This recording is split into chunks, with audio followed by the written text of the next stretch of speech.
right. Hey, Wargamers. So today I'm just going to be doing some prep work and talking to you guys. This is just kind of an impromptu stream, nothing too sophisticated or rigorous, but some easy listening and that sort of thing. So yeah, that's what we're going to do today. So if you are here on the stream, thanks. If you are a patron or anyone else watching this later, also thanks. But particularly if you're a patron, I just want to update you guys on the dice. So basically, the logo was finalized. I figured out which dice I'm going to order, or rather, which dice I was going to order and now have ordered, and all that stuff. So that's all taken care of. The dice are ordered. They are in production right now. Last time I ordered dice, it was only like 4 weeks to get turned around. This time it's 8 weeks. So we're about halfway through that 8-week cycle or period. And so we will see how close to that 8 weeks we actually end up. But hopefully it's on the sooner end of the 8 weeks than the later part. So yeah. All right. So all right. So the dice are coming, basically, is the point there. So today, basically, I want to figure out what my videos for next week are going to be. This week, I didn't get a chance to do any videos. We are doing a bunch of home improvements, and that required all of my attention, along with some other stuff. So I didn't get around to doing any videos this week. But next week, I'm planning to do basically 3 or 4 different types of videos, depending on timing. So I want to do a video about how to start Tau. I did one before when we were just in Index. I did a 1,000 point starter army type video. I'm going to do that again now that the Codex is out, and obviously my selections have changed quite a bit from what they were back then. So I'm going to redo that. And then I'm also going to be doing a review of Hammerheads, and also looking at talking to Puck from the Renegade Open. At least that's planned. We've had to reschedule a couple times, but hoping to get Puck on here to talk about the Renegade, how it's changed and everything like that. Just some general stuff. So that should be a good discussion. And then also getting into all this awesome terrain that I've recently been able to actually start playing with. So if you saw the live stream on Saturday, you saw that Gil and I were playing a game using my new terrain, and you can see some of that behind me here as well. So that's what all this stuff is. I have a bunch of other stuff. It's all over the place. I have a lot of painting to do. So that's what is going on over the next week. That's what I'm planning on doing. So, all right, let's get into it. So, I'm going to open up Battlescribe here and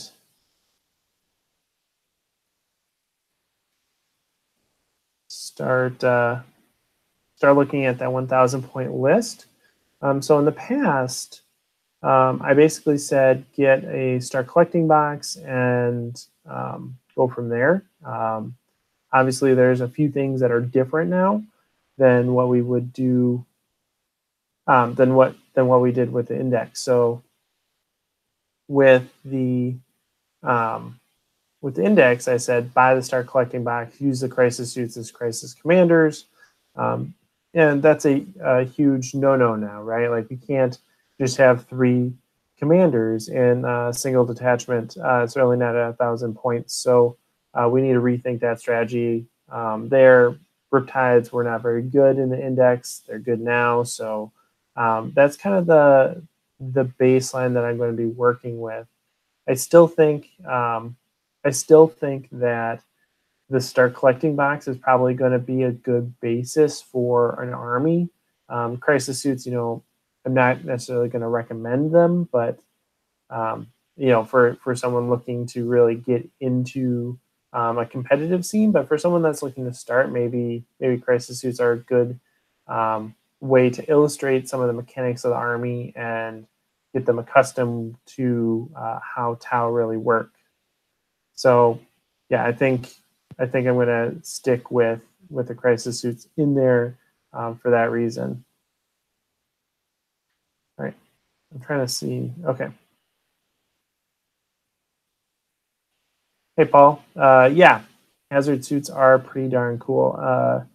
They're on my list of things to pick up from Forge World. I don't have a hazard suits personally yet, but hazard suits and a tiger shark are kind of on my wish list of things from Forge World, and I just have to actually pull the trigger and do that. But okay, so we're gonna create a new roster for Battle Scribe here. I wonder if there's a way that I can actually share my screen. I don't know how much I actually want to do that though. I have a bunch of work stuff on here too. Okay.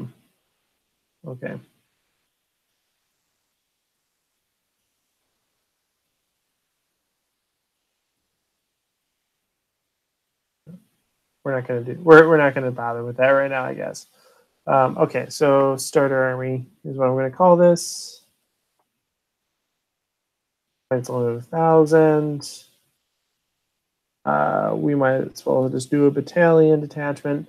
That's another nice thing about how the game has changed since I did my last starter army video. Was you only got 3 CP for doing, or was it 2 CP? It was, or I can't even remember anymore. But the battalion CP benefit is higher now, obviously. So that's definitely nice.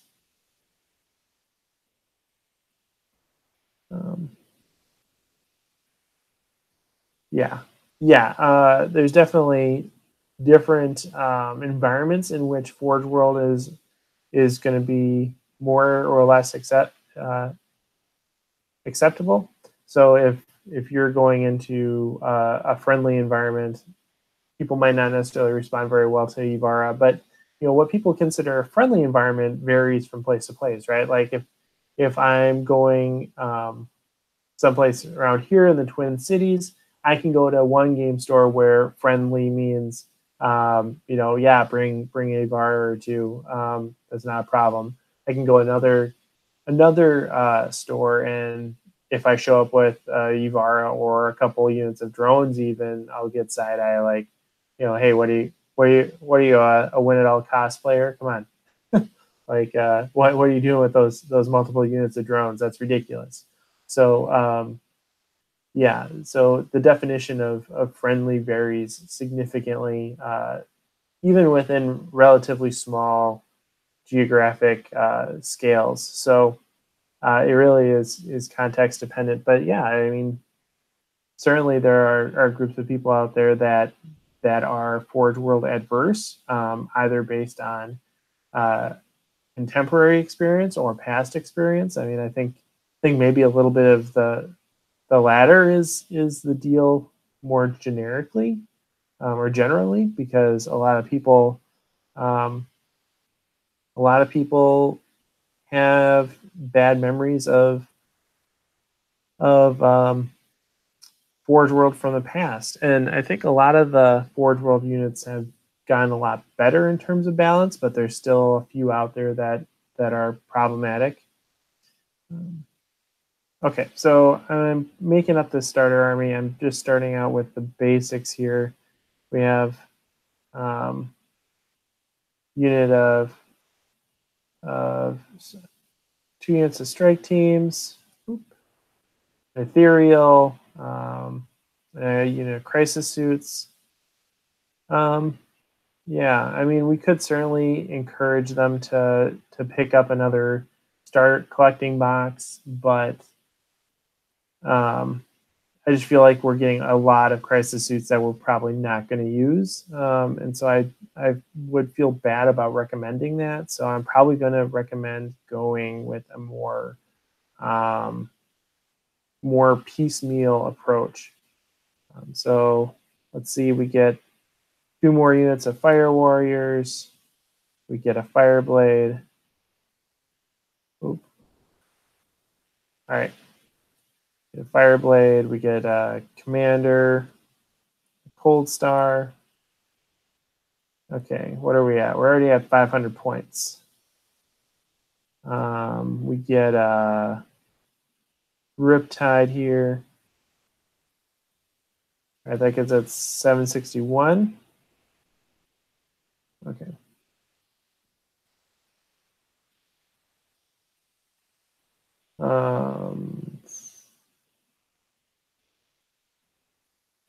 Yeah.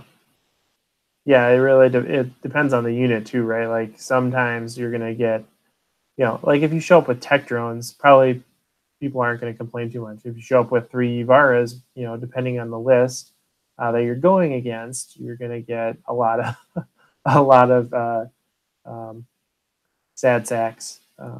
So yeah. Okay. So, and by the way, so just if you're joining the stream now, basically what I'm doing is talking with you guys while I'm kind of developing a list for a new video that I'm going to do about how to start Tau, like what I would recommend for a 1,000 point starter army. I've been seeing this question pop up a lot online, and I would link people back to my earlier, starting Tau video, but it's outdated, and I wouldn't recommend that list anymore. So, starting something a little different, or a little different for the codex now that it's been out for a while. Time to redo that video. But I'm also planning on updating my Hammerhead video soon, and then doing a couple other things, including a chat about Renegade Open, and then some stuff with all this terrain that I got. So a whole series of videos looking at how to assemble that, and just a general review, and then that's broken up into all the different pieces that I have. So handful of videos associated with that. So if there are other things that you want me to look at, in the short term, put it in the comments or in the chat, so that I know what you guys want me to talk about. Right. So Andy is asking if I'm looking to build a competitive base or a more educational list that covers a wider range of rules. I mean, I think in general, my recommendation for people starting out with Tau is to kind of be somewhere in the middle of those two. I don't want to recommend a list that's one of everything, because, well, for multiple reasons. One is that like if you just put a list together that is just trying to fit as many different rules and stratagems in as possible, a lot of the times that's actually harder to learn, because it's more things to learn, right? So that can be an obstacle in some cases, and can be frustrating for people starting out. So starting with a smaller number of units early on, and really getting a grasp for how those units function within the army, I think, is a beneficial thing.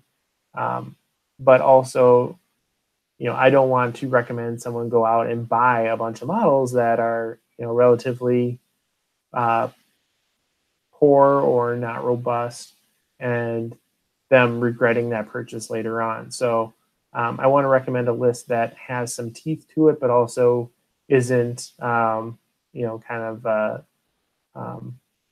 a beast of a list that's going to be burdensome to learn, and also heavy-handed in that learning environment. So I want something that's kind of a nice balance of all those things.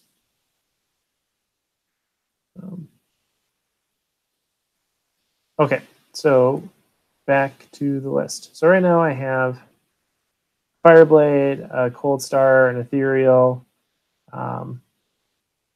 20 Fire Warriors, a Riptide, and some Crisis Suits, because I'm basing this off of that Get Started box. Let's actually add some War Gear to these guys. That's going to take up a lot of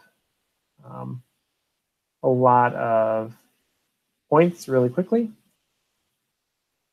So if we make the commander have 4 Fusion Blasters, we'll give the Fireblade the Pure Tide Engram Neuro Chip.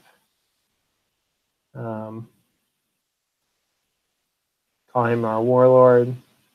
Not that that costs any points, but still good to do. Got to add my Shazui here. Again, a pet peeve of mine, or maybe not really a pet peeve, but I think just something that is generally overlooked when people are writing down lists is ignoring the Shazui or the Shazray of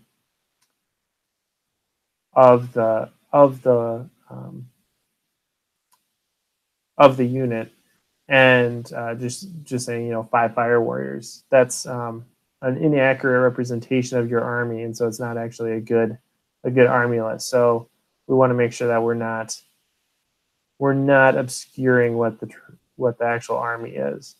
We want to be accurate in our army list. So making sure that I have Shazui listed in all these units here. For the Riptide, we are going to stick with Smart Missiles, Heavy Burst Cannon. So in that live stream on Saturday, I played using the velocity tracker and the target lock on the Riptides, and it was against a list that would work out very well for, because it was against Blood Angels, lots of jetpacks. There was Storm Raven, plenty of things with fly to shoot at, and it didn't feel very good. The Storm Raven in particular took a while to take down, not because I wasn't hitting my hits, my shots, because I didn't have the right AP. So I thought about it a little bit more. I did some math and some calculations after the fact, and I didn't run it for the whole slate of possible targets, but looking at a couple different options, like looking at something like a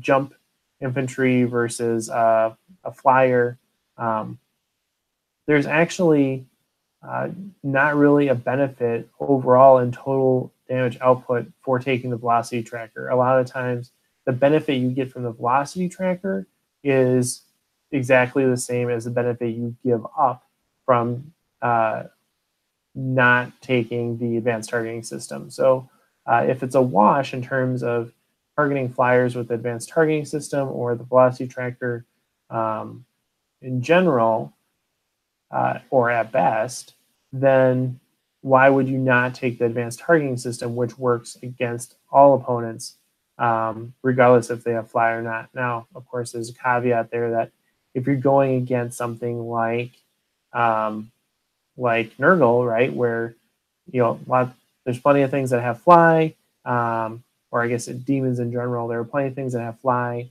and there are they all have invulnerable saves, so your AP doesn't really matter. What you care about is being able to hit, land the shot. So in that case, yeah, having a velocity tracker is going to be better because you're not going to get anything from your advanced targeting system in certain cases. But outside of that, if we're talking about things that have either invulnerable saves that are significantly worse than their armor save, or things that don't have invulnerable saves, then taking the advanced targeting system is a more generalist option again. So we talked about how velocity trackers are beneficial, and why they might be a more meta-sensitive choice than advanced targeting systems, but I don't know if I believe the hype yet on that. I'm coming back a little bit on that, and I'm not totally on board. I know it's a popular opinion out there, or at least an increasingly popular opinion, that velocity trackers are the way to go. But just looking at the math, it's not totally compelling to me yet. So, right, in this list that we're making here, we will stick with the advanced targeting system and target lock for the Riptide. Right. What are we going to do about these crisis suits? These crisis suits, we're going to give them 4 shield drones. We're going to give them a Shaz Ray. We're going to kill one of these Shazwi because we only have 3 models in the get started box. All right, so we are going to give them. We're going to give them triple cyclic ion blasters because why not? Well, I guess the reason why not would be because they're not going to have 3 cyclic ion blasters per crisis suit.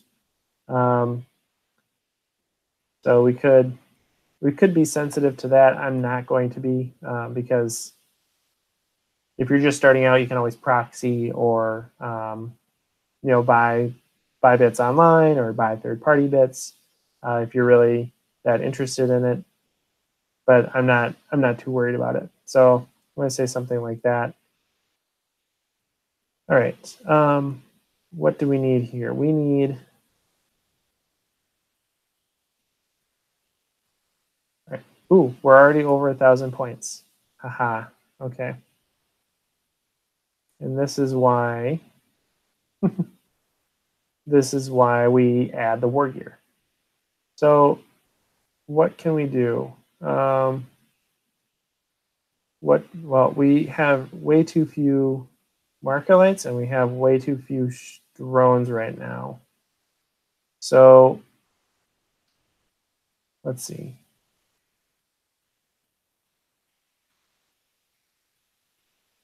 Well, I think the easy answer is to just take away some cyclic ion blasters and flamers instead. Flamers.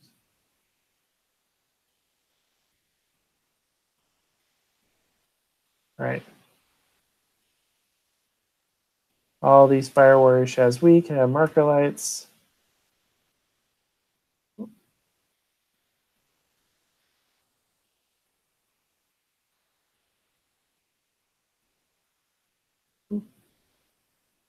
All right.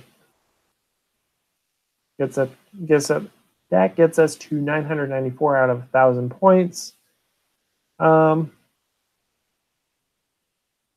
mean, maybe we could drop the Fireblade. I don't really want to. I think he's a better choice. But yeah.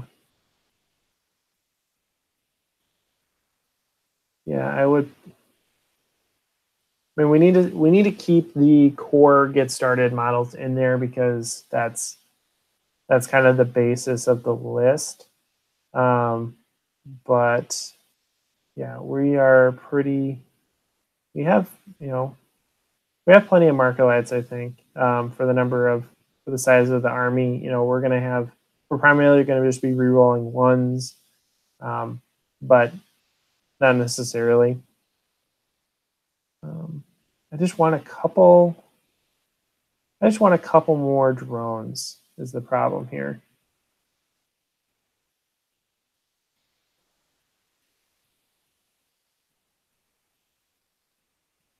Well, maybe that's not in the cards. For 1,000 points, maybe we just have the 1 unit of drones. Pistols on fire warriors, no, it's not worth it. Basically, either they're going to be in combat and die, or a few pulse pistol shots. Not really going to make a difference. I would rather use the I guess 15 to 30 points that I'd be spending on pulse rifles for drones or a whole nother unit of fire warriors or something else. I just don't think that they're worth it. Okay, so 3 data sheet. So Ginger has a question about the rule of 3 pertaining to crisis suits versus crisis bodyguards. There's nothing in the rule of three or in the way that the codex is worded that suggests that those are somehow special with regard to this. So crisis bodyguards and crisis suits are different data sheets. So you could potentially bring up to 6 different crisis variant units, 3 using the crisis suit data sheet, and 3 using the bodyguard data sheet. They are different. They have distinctions both in terms of all bodyguards are Chazvray versus Chazwe, and one Chazvray. They also have the protector rule, and they're more expensive. So there's plenty to differentiate the 2 units that make that totally legit. So yeah, you could bring 6 crisis-y units if you wanted to. So Steven, yeah. So for HQ right now, I have a Cold Star with 4 Fusion Blasters, a Fireblade, and an Ethereal. The whole basis of this list is supposed to be that we're taking that Get Started box and then adding stuff on top of it.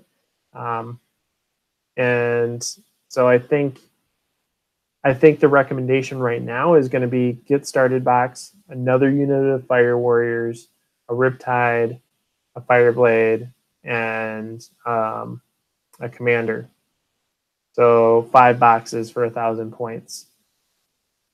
That's not as elegant as the earlier list. The earlier list, I think, was just taking a couple boxes of Get Started or something like that.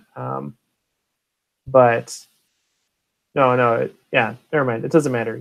we can go back and watch that video if we want, but it's outdated now, so don't watch that video.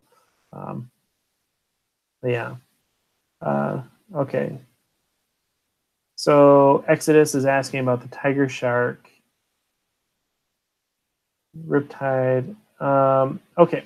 So Exodus is asking if the Tiger Shark needs fixing because people are taking the Riptide Heavy Burst Cannon rules and putting that into the Tiger Shark data sheet. And that's strictly inappropriate to do that, I think, just because they're not well, I guess yes and no. So the thing that I'm thinking about is with the Hammerhead having the 2 burst cannons on it, that's labeled something different. It's not just a heavy burst cannon. It's like a twin heavy burst cannon or something like that. And so in that case, obviously, it's very clear that's not the same weapon, and so it needs to be specifically addressed. In terms of for the Tiger Shark, I think again it needs to be specifically addressed because the Tiger Shark, I think just says heavy burst cannon on it, but we can actually check that real quick. Of course, I have the books behind me, but who wants to do that?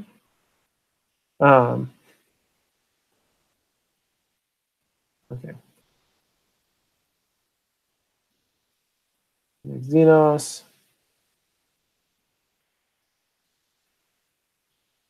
Okay.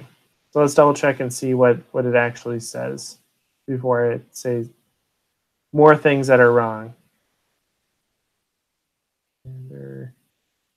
Hazard, Ivarna, Taunar, Tetra, Piranha, heavy gun drones, heavy bombardment, fire support, Remoras, Barracuda, Tiger Shark, fighter bomber, AX-10. Okay.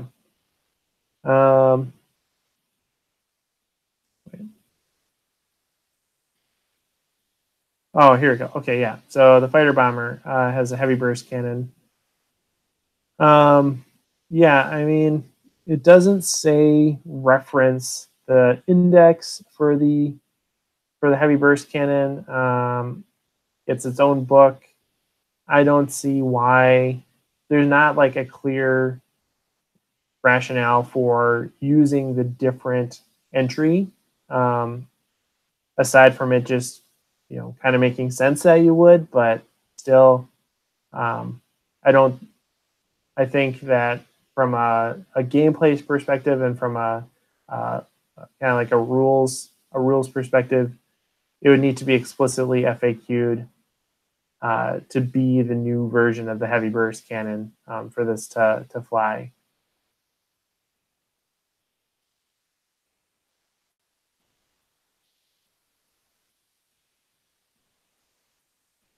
Yeah, I mean, really, in the end, it's up to the TO. So if the TO says that that's the way it is, then go for it. That's great. But I would not, plan on using the Riptide version of the heavy burst cannon on the Tiger Shark without clearing it first, because you're kind of, you have to basically make an argument for that to be the case, right? Whereas if it was already addressed in some way, you don't have to do that. So, I always think that basically, if you have to make an argument for something, it's always best to check ahead of time. But if it's, if there's a black and white, clear as day direction from Games Workshop that that's the way it's supposed to be, then you don't have to do that. But yeah, in this case, I would check with the TO ahead of time. But I don't think that there's a strong reason that you would assume that it uses the Riptide Heavy Burst Cannon. That'd be cool. I think it certainly makes the Tiger Shark more effective if that's the case. It's a huge upgrade, but not something that I think the Tiger Shark is priced at to do. Like, I think you would need to reevaluate a few other things if you're going to incorporate that change into the Tiger Shark too. So, all right.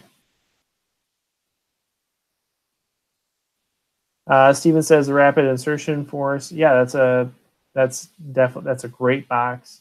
I would totally recommend that if it was a regular box set. Okay. All right. So the list that I'm kind of settling on right now is Fireblade, Bold Star, Ethereal, 4 units of Fire Warriors with marker lights, a Riptide, and 3 Crisis suits, or 1 unit of 3 Crisis suits with 2 Cyclic and a Flamer each. Yeah, it works. It doesn't have as many drones as I'd like, but it's fine. Okay. Hey, Don, thanks for joining the video and the chat. Cool. So,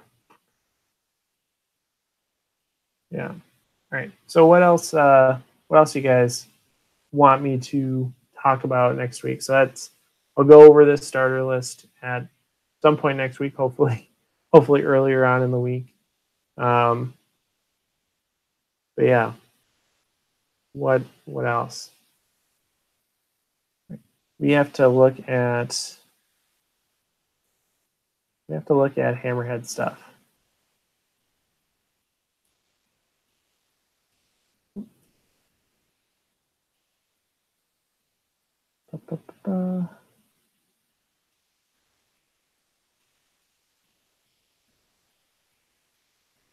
All right. What happened to my spreadsheet? I had a spreadsheet on this, and I have no idea where it went.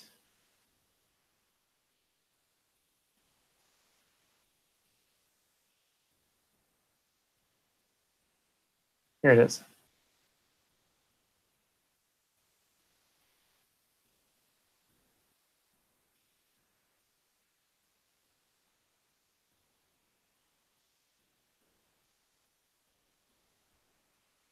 All right. Paper scan, ion accelerator. I can't really. Okay, cool. So I did when I think it was with my broadside video. I talked about broadsides compared to hammerheads, and I think I overlooked. Yes, yeah. So I didn't actually account for differences in the ability to hit, which is a huge thing, of course, for hammerheads, because they're one of the few units that have a native ability to hit on threes or with long strike on twos. So that is a big deal. So let's say that we change. All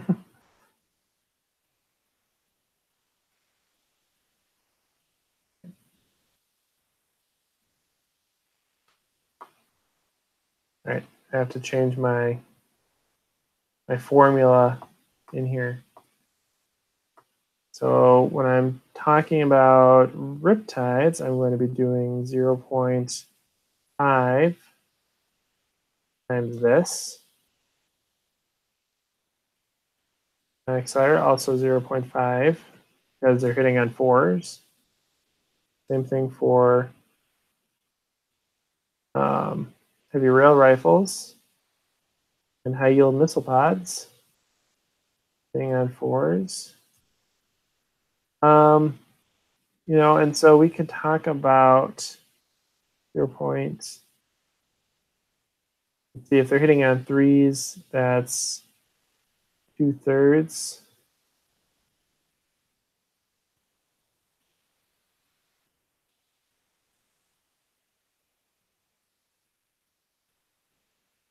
Okay. So there's still, well, that shouldn't be surprising. Okay.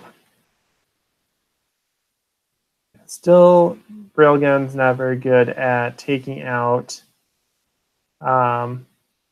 most things in terms of points efficiency, but we see some nice increase from the ion cannon,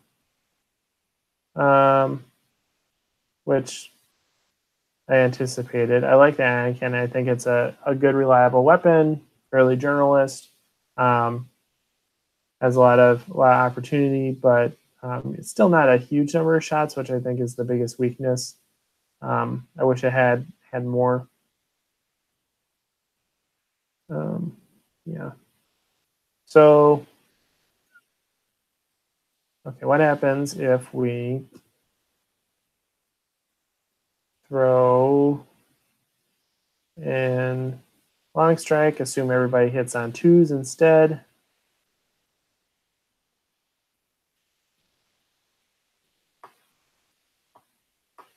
Equals this divided by 0.67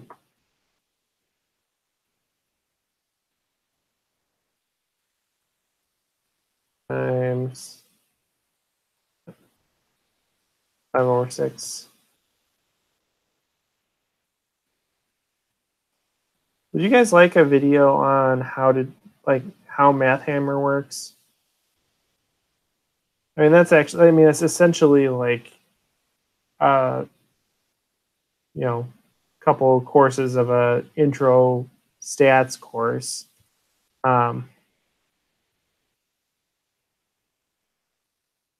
Which not the easiest thing to teach, but see, like, okay, so the thing is, even if we like ignore the cost of long strike, an ion cannon is about 20% less efficient than a heavy burst cannon riptide with smart missile systems and advanced targeting system. Assuming he's firing everything at a toughness 5, 4+, 6 wound vehicle or creature or something, right? So even in some of the situations where the ion cannon is the most points efficient out of all of the possible targets, it's still not as efficient as a burst cannon. Oh, but hey, here's one situation where it actually is better. And it's actually the best out of the Riptide, the Broadside, and the Hammerhead is against the standard vehicle. So like a toughness 7, 3+ save, 8 wound model. It's actually about 20% more efficient than a heavy burst cannon Riptide.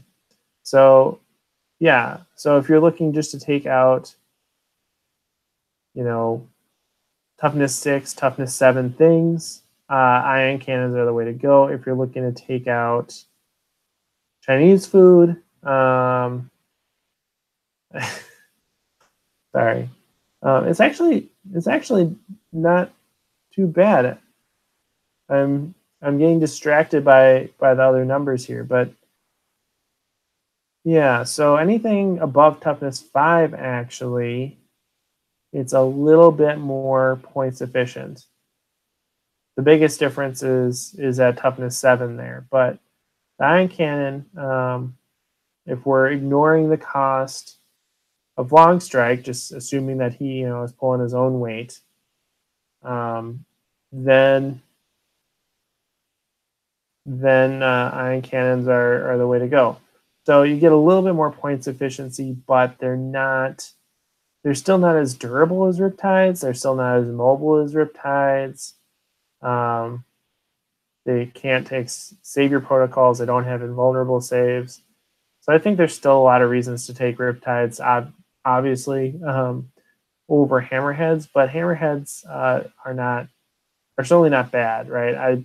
I've played with them. I like them. They feel like they do work, and the numbers here are supporting that. So that's good. I think that's probably what I'll talk about in my video.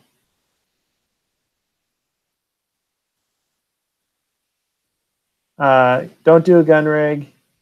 Railheads, not great. Rail sides, better. But yeah, I still think if you look at my my broadside video, I basically say there's like a very narrow niche where rail sides are a good choice, but if you're a gambling person, you can go with that. But in general, I think Riptides are going to be the more reliable bet.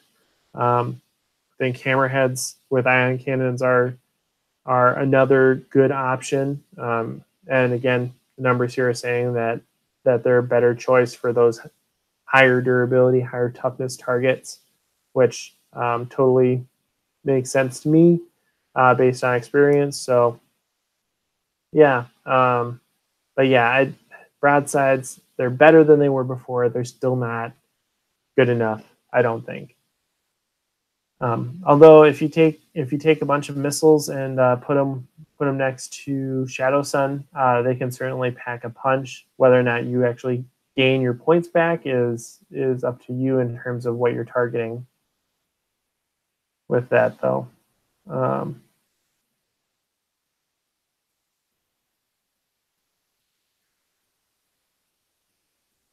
All right.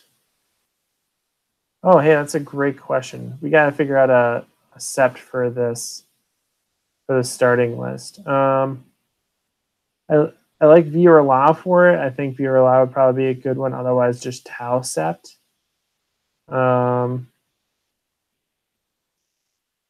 Probably. We could go either way on that, I think, right?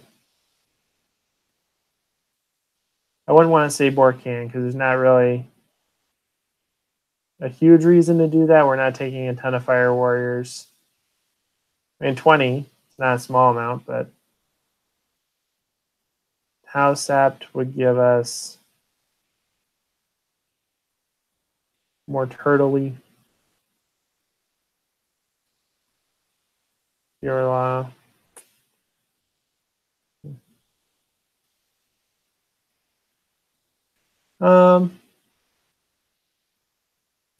We'll just stick with Tau Sept.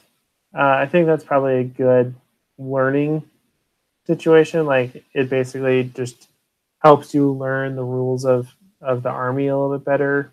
But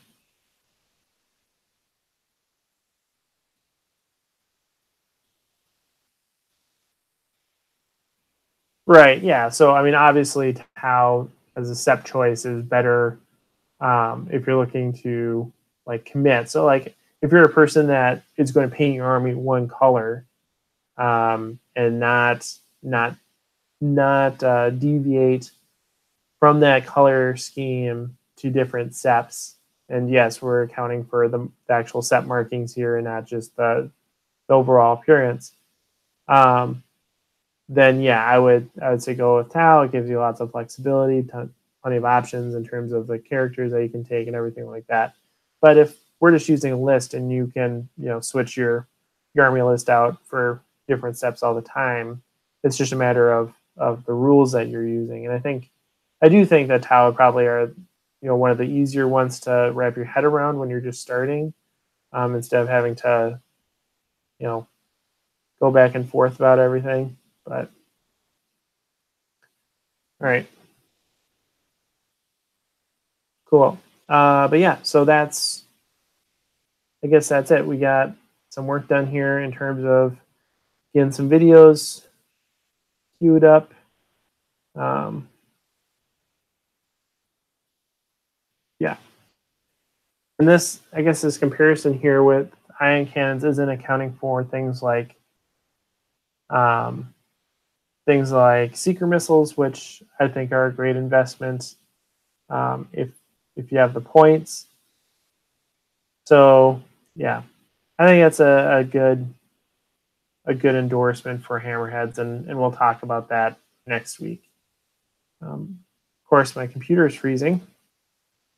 That's great. Good thing we're wrapping up here. You guys have any questions before we head out? Questions, comments, concerns?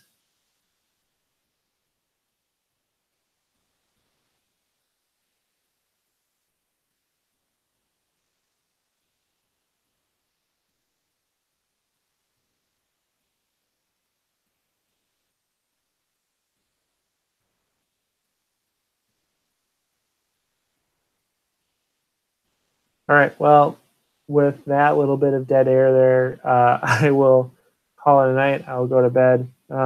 Hopefully you do too. If you're watching this later on, probably don't go to bed. You're probably just hanging out in the middle of the day, so don't worry about it. But oh, okay. Andy had okay. Last question. How do you play fly movement? So I like my original interpretation is that you still measure base to base. So in terms of like if you were jumping up a building, you would basically use the hypotenuse of the triangle and measure that, and that would be your move characteristic, as opposed to measuring both sides of the triangle. But but there is some conflicting information out there about basically just squishing the building and only using so if we're talking about this is your triangle, you're moving up a building using the fly keyword. My initial interpretation is that you use this distance. However, there's some information that says you only use this distance, and I mean, I'm fine with it either way. I think this makes more sense from like a logical perspective, but of course shouldn't apply logic to toy soldiers. So don't worry about it. But yeah, like some of the starter sets have imagery that suggests that you only use this distance, and so yeah, again, we need a FAQ to really tell us one way or the other. But like I said, my initial interpretation was always this, but now there's this suggestion that it's like this. So I don't know. I don't know, basically, is the answer. So, okay, that's it. Going to call it there. Thanks for watching, everybody. Thanks for hanging out with me as I got this work done. And as always, happy wargaming. should it? Okay, every single time. All right, bye.